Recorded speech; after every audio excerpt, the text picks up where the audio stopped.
Hey Donna, just looking at your discussion board on reinforcement for employees. Yeah, I think probably 80 to 90% of the time, I think positive reinforcement is absolutely the way we want to go.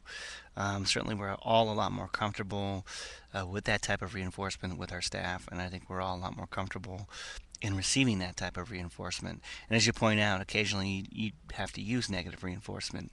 And it's interesting, as you point out, oftentimes it seems we have to use negative reinforcement in situations where employees aren't performing.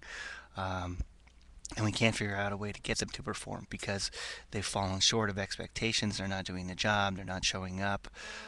Different things are happening, and we feel like we have to sort of threaten them with some consequences if they don't cure that behavior. So it's always a challenge for management on how you do that. Can you figure out some way to use positive reinforcement to correct behavior? We know how to use positive reinforcement to reward good behavior, but how can we use positive reinforcement to correct bad behavior? One of the ways that you can do it, or one of the strategies I've employed, is when people make mistakes, I might go up to them and say, "Look, hey, that's okay to make mistakes. It's not a bad thing that happens. What you need to do is take advantage of that, and learn from that opportunity. Hey, none of us are perfect, and if you are successful more than you make mistakes, then you're doing well."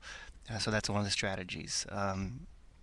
Again, sometimes I think it gets pretty difficult to do in an extreme case, and when you get into negative type reinforcement, you probably are on a path to replacing that particular employee. So, um, good answer, and we'll talk to you later.